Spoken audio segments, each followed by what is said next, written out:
And yeah, I think the big burden is going to be how impactful turns 1 and 2 are versus this red-blue deck. You know, if you get something like some of the questing 2 characters on 1 and 2, then that can be something that's very, very impactful here. So I love that you brought that up. Yeah, so the key to victory here for the Emerald Amethyst deck is to be fast. It has the ability to have a very effective one-drop with a Cursed Merfolk. That's a card that Mo's going to want to see very early. He's going to want to go, I think, wide. Mo's game plan, actually, I talked to him a little before this. It's to go wide, it's to be aggressive, it's to get early, it's to go underneath this. And so he's going to want to get a lot of characters on the board very early. On the other side, I don't know who's on the player draw here yet, but let's say that Dihn is on the play. Card advantage is something that he's got to think about. So he's going to want to get to that Hiram as early as possible, going to want to set that up on turn 4. But the ramp is so important in this game. At some point, Mo is going to hit, and ideally he's going to hit the Genie on turn 4. It's going to be very important that Dihn finds an answer to that Genie as soon as possible. Ideally, a Maui Half Shark, which can shut down all of the aggression. That Maui sitting there as a threat to challenge into your characters and pull back actions really slows down anybody trying to run under this deck. So getting to that Maui as soon as possible is going to be important. Speaking of important, we have a 1-drop here from Mo, and it is one of the best ones. It's a Cursed Merfolk on turn 1. And like you said, super important here in this matchup. Tipo is going to lead to a Develop Your Brain, a card I haven't seen in quite a while, but this we know from Dihn Khang Pham. He'll every now and then play a card or two that other people might not be, loving as much or might not be as into as much, but he does really well with them, so it's hard to argue with the results. And this is the turn 1 Mo wants right off the bat. It's turn 1 Merfolk, turn 2 Quest with it. We'll get a couple other characters on the board here, I think. Oh, we do see a Pegasus Shift go into the Inkwell. That's a card that not everybody plays in these decks. It was really popular previous sets with the 1-drop Pegasus followed by the Shift.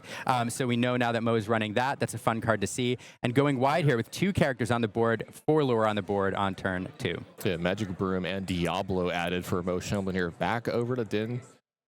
Let's see. I see a Sail the Azure at Sea. So he does have that ramp for turn 2. Is that a Tipo or... It is, and in this matchup, the Tipo is usually the better play because you want to have an answer for those Merfolk. Those Merfolk, if left unchecked for 2, 3, 4 turns, will be very impactful. So you want to get that Tipo on the board, ramp that way, and then you have a way to answer that Merfolk next turn. Interesting card into the Inkwell as well. The Goofy showing up here. Interesting. This is a super goof. An interesting card to see in this build. Not often played in this deck. This is a 2/4 that can gain 2 lore on the challenge when it rushes as soon as it comes into play. So it gives you a little bit of reach in this deck, and it's a fun card to see. Looks like you get that extra ink from Dihn as well. Does have does have a couple songs to sing as well in turn 4. So doing the thing he's supposed to be doing here. Now we're going to go ahead and quest up completely for Mo Samblin here. That's 4 that's going to go over. Love starting the way your turn out this way because this Magic Broom, I've got to believe, might be getting translated into a card here. Maybe you keep it around because there's only a 1/2 on the other side. You can maybe get another lore out of it. We'll see. I do think you want to gather as much lore as possible early. I wouldn't be surprised if you'd stick around. Here we have a fun card. This is a 2 lore Prince Philip quest for 2 lore, and I believe it has ward as well, making it difficult to get around. Yeah, and I love keeping that Magic Broom around for at least 1 more turn. There's no challenge set up for you here that makes it worrisome that you're not going to get the card off of it. I think you can be a little extra greedy in this spot with it. Now we see another ramp spell from Dihn here. Sail the Azure at Sea, another card off the top. He has to put 2 cards into his Inkwell this turn if he wants. We do see the Maui Half Shark there, which would be an impactful card in this matchup. We also have, importantly, the Rush Maui, friend to all, which can answer one of the threats on the board. But again, ramping into that Be Prepared, I think, is where Dihn wants to be. Also, the fact that it is Sail the Azure at Sea this turn means that these inks are going to be unexerted. So if he wants, he can utilize this Brawl here, which I think he's going to pick off one of these characters. I wonder if it's just going to be this. Let's see. It can't be the Prince Philip. So yeah, it's going to be that Cursed Merfolk.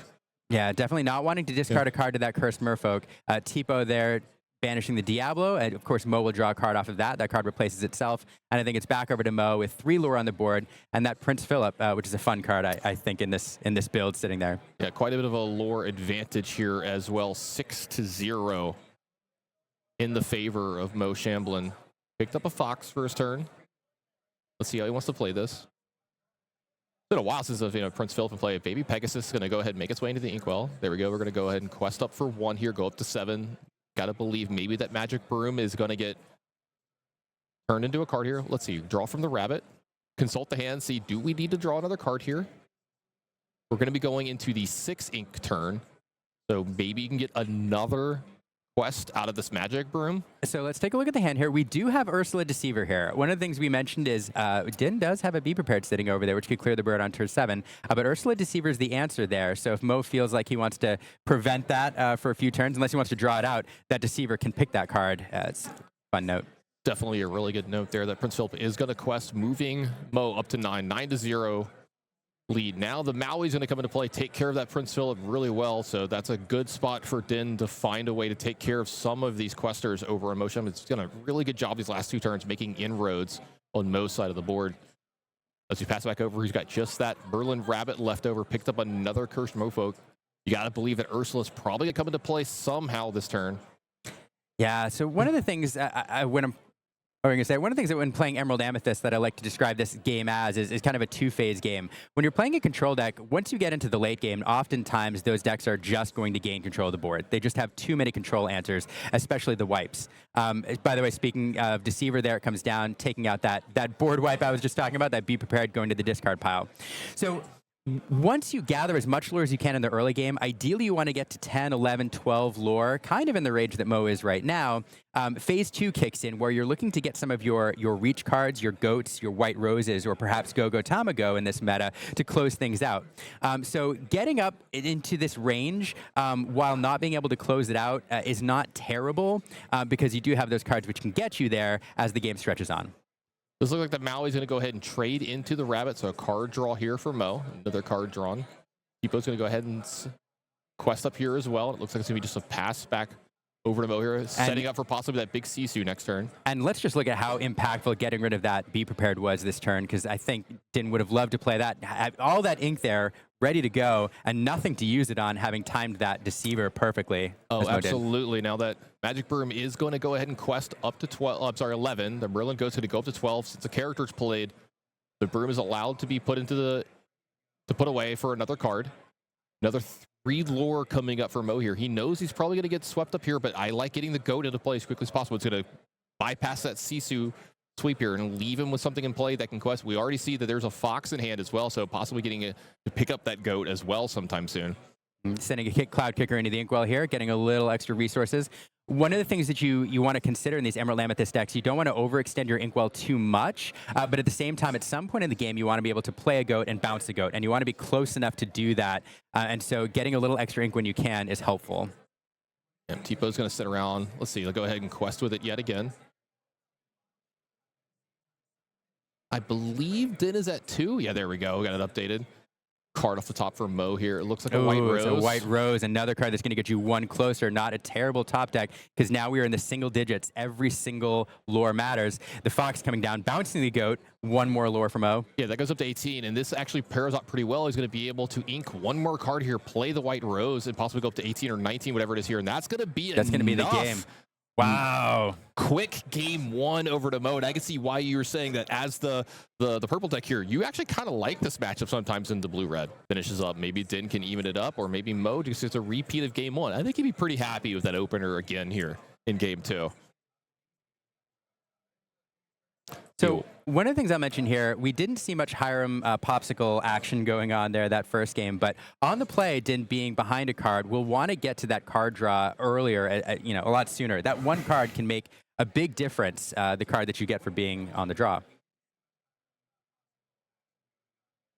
Is Mo keeping 1 and get rid of 6 here? I think that's a possibility, or is he keeping 6 and get rid of 1? Let's see. Yeah, it looks like we're going fully deep for Mo here. This makes me wonder, does he not have a 1-drop in his opener, or is that the only card that he kept? Usually when I see a lot of cards like this, you're looking for something specific, and you didn't have that in the opening 7, so you want to get the most cards possible to get deep into it. Yeah, Mo wants a lot of 1-drops. He runs a lot of them in this list, and so he's looking for a lot of early game cards, and he's also looking for some key cards. Having that Deceiver in hand is a nice insurance policy early. You can ink it if you don't need it, but if you can hang on to it to prevent that board wipe, that's great.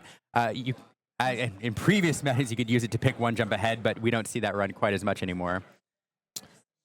Surprisingly, seen it a little bit today. We saw it in one of our early matches. I was watching one earlier from the feature match viewing area. I saw a Tipo Sing a one jump ahead. I was like, okay, that seems really good to me.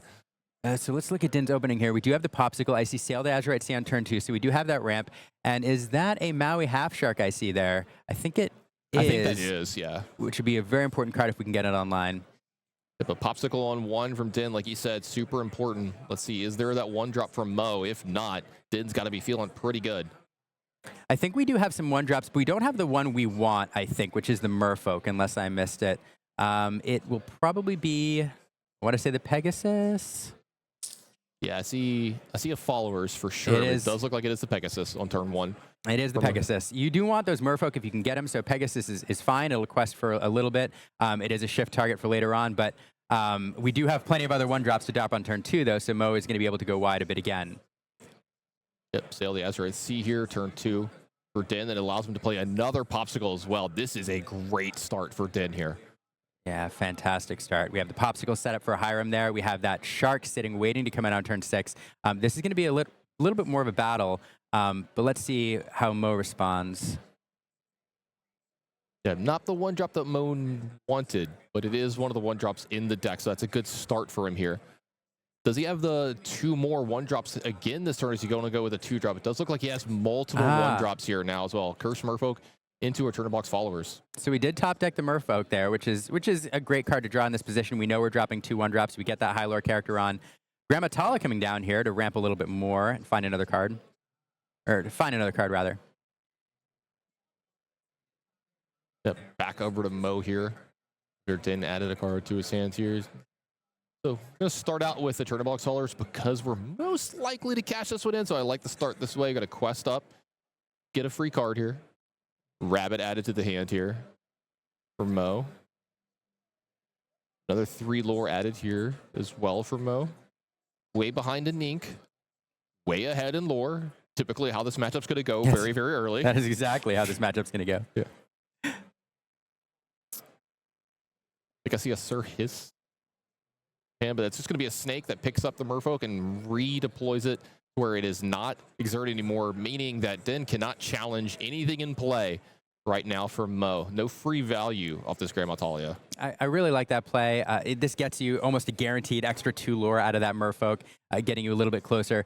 These Emerald Amethyst decks are usually going to win kind of by inches. Every single lore matters, so if you can squeeze out 4 lore out of a Merfolk in the early game, it's fantastic. Take a look at Dinh's hand. I think I see Maui, 2 Pirate's Lives, and I think that's another Maui as well. Yeah, so this is a rough hand. It's 2 Half Sharks and then the Reckless Maui. Yeah, so we do have a Maui play here, and then eventually those Pirate's Lives are going to be online. I mean, Maui, Pirate's Life is a song you can sing for 6. A great character to sing that is Maui Half Shark, and you can start getting a cycle here going with the Maui Half Sharks in play, singing Pirate's Life, bringing them back when they challenge any openings, and it's just going to be tough to overcome. As an Emerald Amethyst enthusiast, Pirate's Life is one of my least favorite cards because, as I said, it's usually a game of inches, and losing that 2 lore is brutal and can make all the difference in these games. Absolutely. So a little bit of an inefficient turn, but it's just what Dihn has. A brawl here to take care of that Cursed Merfolk. Leaving some ink unused this turn, but back over to Mo. Picked up an Olaf. That's going to go ahead and go right into the Inkwell. Going to get followed up by this Rabbit, which is going to draw him another card. Help him elongate this game just a little bit. 2 lore added the total here. It's going to be 7-0, but as we said, this is just the way this game plays out. He's going to get out to a big lead, and it's on Dihn to stem the bleeding. Oh, a Beef Repair picked up for Dihn here. That's going to be a good target for that Ursula that was just picked up by Mo. We talked about this. The timing of those 2 cards together can be very impactful in these matches. But that Maui Half Shark has come into play, and it's going to get really, really impactful over these next few turns. We saw some Pirates' Lives in the hands. If Dihn can play those and then also challenge of Maui Shark in 1 turn, that could be a huge turning point in this game. Maui Half Shark is such a frustrating card to see on the opposite side of the board because not only does it give your opponents lore every time you play an action, but it really makes you think twice about questing. Mo is somebody who wants to push the lore a little bit higher every single game. You don't want to build a wide board because then you're playing into the board wipes, but having that Maui Half Shark there is so threatening. Giving your opponent back in action is, it feels terrible. Yeah, it can never feel good. So it looks like we're going to go ahead and go with another Merlin Rabbit here, get another card deeper into our deck. I wonder if Mo is going to be questing here. It's a very, very dangerous play to make with that Maui Half Shark sitting across the board. As you said, lots of ways this can go really, really wrong for you if you're Mo. Yeah, and so Mo thinking about here, he's looking at the actions down there. He's like, how much do I mind if one of those actions is pulled back? Perhaps the brawl, but not knowing, I don't think we've seen the hand recently, not knowing that Pirate's Life is there. So that's a song that could be sung this turn. Maui Half Shark could then challenge and pull that right back. It does look like the White Rose is going to get added to the ink, allowing a Cursed Merfolk to follow this up. It's going to push the lower total up to 10-0. We're back over to Dihn, and Dihn does have a Be Prepared here this turn if he wants to do this. Will cost him all of his ink, so it doesn't look like it's going to be a Be Prepared turn, since we saw a Pawpsicle start here. Yeah, and it's not a bad play here to try to draw out that Be Prepared or that board wipe. I mean, Mo is staring at a Maui Half Shark. That's a brutal card which can close out a game on its own. So perhaps, saying, hey, if you have the board wipe, I don't love it because I've got a lot on the board, but if I have to rebuild my board with the 2 cards I got off the Rabbit, my other cards in hand, while you lose your Maui Half Shark, that's not terrible. Does look like the Brawl is going to go back to hand here from Dihn as well. After picking off the Pegasus, he has a few other ways to do this as well. It looks like he's going to play another Maui Half Shark and then pick off this Rabbit with that Grandma Talia. It's going to get a card in for Mo, and then he's going to go ahead and heal up the Grandma Talia as well. So Pawpsicle into the discard file.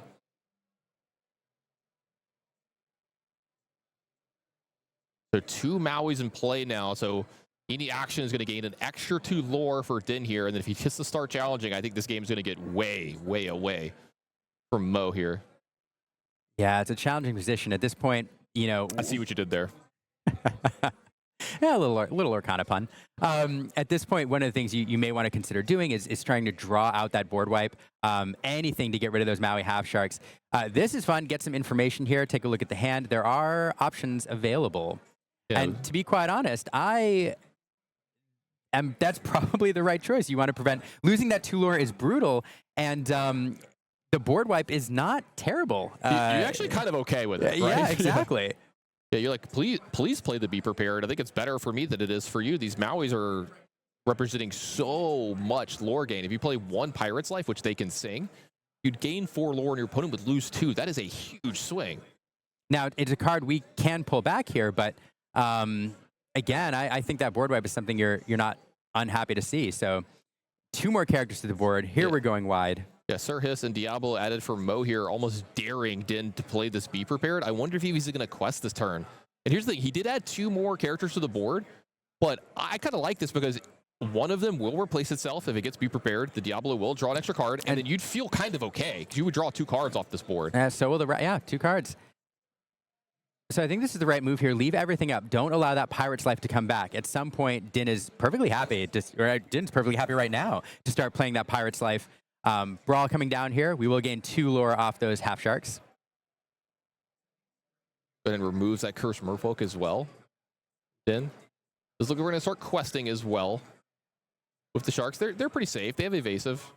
There is a Sir Hiss, but those will be able to pick off a Shark by themselves. Maybe if there's a Crab somewhere in Mo's deck, we might be able to get a nice trade in. Also, this way, taking the Pirate's Life from Dihn, I think this is good because it puts Dihn in a spot where hey, you might not be able to use your ink next turn. And that's true. That Be Prepared is kind of a brick in your hand. You can't ink it. A super goof added here for Dihn. One of my local players is absolutely in love with this card, by the way. Plays it in every deck that he possibly can. I love this card. And I love this enchanted card, too. I think this might be Sam Nielsen's only credited card. At the very least, it's one of a few. A brilliant concept artist who does most of the concept work. I'm not saying that it's better, but it's one of the few cards where I prefer the original art to the enchanted art. I love the original art on this card. Like him flying around in what look like pajamas and stuff. I absolutely adore this. This is the Goofy I remember as a child. Yeah, this board state is so fascinating and fun. Dihn is slowly pushing the lore higher. Every action that he draws and plays will get him 2 lore. Mo doesn't want to present anything that will allow him to pull back actions. 2 exerted characters represent 2 actions pulled back. I think the game plan here, again, is to just build up your board until you represent nearly lethal, not lethal, but end game, enough lore to close out the game, and then force that board wipe and then rebuild. So A kit's going to get played here for Mo. He's going to put the Super Goof back into Dinh's hand. Now he's going to do some accounting here. How much do I have? We've made a big investment this game. Can I cash in just yet? Nope. The stock hasn't matured fully yet, so we don't want to cash it in just yet. And this is so good. So that's 7 lore on the board. We know we have goats. We know we have bounces. We know we have white rose. We know we have go-go tamagos. So there's ways that Mo can close it out with cards that are not on the board and not questing. At some point... I mean, Mo is just daring him, right? Like, yeah. He's just daring him to be prepared. Yep. He's like, look, you're going to have to be prepared at some point in time. It's going to take up pretty much all, if not all, of Dinh's turn when it happens. So we do have a brawl to kind of break this up just a little bit. And then Mo would still draw a few extra cards with this. I kind of like going after the Ursula as well. It's something you don't want to get bounced later and then take the be prepared out of your hand. So good targeting by Dihn there. And Dihn senses this. He's like, look, I mean, I've got to start doing this stuff. So this is 4 more lore for him this turn. He's up to 7. That's true. One thing I want to point out, a line that's fun here. Surhis represents 1 lore on the board. With a Go-Go Tamago, if the Surhis challenges into the Maui, putting 4 damage on it, that's a 4 lore swing with the Go-Go. Without leaving something that can be challenged back as well. That's a really tight play. Right, so that's a line that's available. A Go-Go is such a powerful card in this deck. I think it was in Game 3 of the European Championship where we saw a Go-Go gain 8 lore, 4 upon play, bounced back, and then 4 again. So a very powerful card, and we have a board state here which would allow a significant lore gain off it if it's drawn.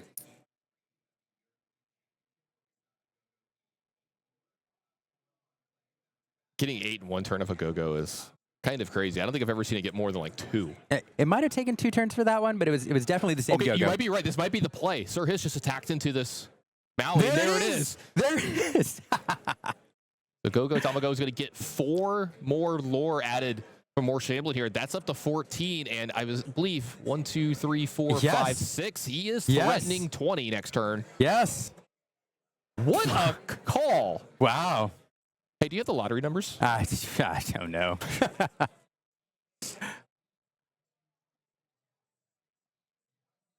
He's going to go up and go up to what, I think 19 here?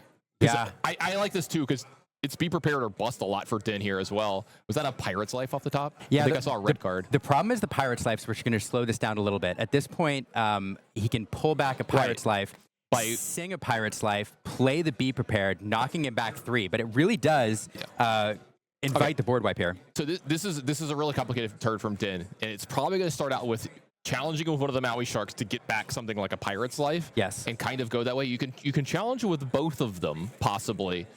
But I don't think you can do that without playing the Be Prepared this turn. That's the challenge. You need to be able to play the Be Prepared, but you also need to be able to sing a Pirate's Life because a Goat or a White Rose off the top deck and the Emerald Amethyst player wins this game. Yeah, that's a really good call. I think you have to challenge with the Maui Half Shark that has no damage on it, so it sticks around so you get the extra lore off the Pirate's Life as well. Dihn, a player who usually plays very deliberately, very quickly, taking his time here, and you can't blame him. This is a super complicated turn. Oh, it was a Pirate's Life off the top. Oh, was it? Yeah, so he could possibly sing both, but maybe, I'm not sure if it's better just to get one. Yeah, it might be better just to get one out of your discard pile. That is true. I think it's important to pull one back because this deck can close things really quickly. He can't win here, can he? So if he sings Pirate's Life, that's 8. He's only got 9, so he'd be at 19. He almost can win the game here. Does he have another action? Wait, so if you sing Pirate's Life, well, you can't get the second one and sing that one as well. I apologize, because then you could play Be Prepared and win here, but you can't do that because you have to challenge one of them to get the second Pirate's Life. Okay, I got ahead of myself there a little. I apologize. I'm mathing as well. Yeah. Certainly you can get close. And of course, I forget what it is in his hand. I'm not going to lie, but Super Goof is another card which could come down to get 2 lore instantly. So you can get pretty close. Yeah, I think he's actually super close of just winning the game this turn, but he's going to be a little bit short, I think. And that's what's giving him pause, I believe. What a game state. All right, so many different lines that you could take here. So it is going to start with Dihn challenging. He's going to challenge the Diablo. You can draw an extra card, Mo. He's going to get back a Pirate's Life.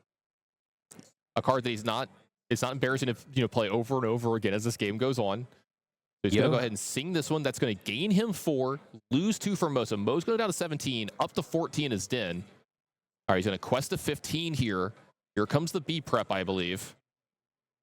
Yeah, be prepared. It's going to gain 2 more lore and it equals 17 for both of the players. Another card for Mo here as well, though, as the rabbit goes away. Wow. Dihn couldn't get to 18 here to make sure the Pirate's Life was good enough to win. Oh, is that a... It's a deceiver. It's a deceiver. That's huge. We'd love to have more high lore characters here, but that deceiver is a big draw. We're going to take a look at the hand. We're going to pick the Pirate's Life. Oh, my goodness. Oh, my goodness. He was going to have a Pirate's Life and Super Goof. He was going to possibly be able to win this very quickly. Yeah, and then we have a kit, and then we have, oh, here it is. It's like you have the answer or you don't. Dihn hasn't picked his cards up just yet. There What are did he outs. draw? There are plenty Is of this outs. a Sail of the Azure at Sea? Okay. Oh, Visions okay. of the future. We're gonna take a look. We're gonna dig. We're gonna find. We're gonna play to our outs. There's brawls. There's plenty of things which remove one of those characters. Big Sisu, but I don't think we have enough ink.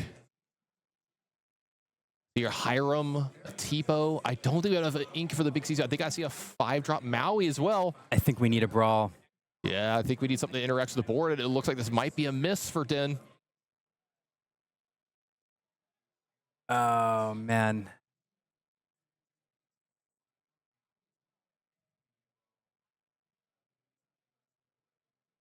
Yeah, card added to hand for Dihn here. Didn't seem excited about it. Let's see. I mean, I think we got a Hiram maybe. We're gonna dig a little bit more. We're gonna eat that popsicle. Draw 2 cards. I don't know if there's a card that gets him out of this. He drew a B prep. That's not good enough. Take the Tipo, pass the turn, quest for 3. Woo!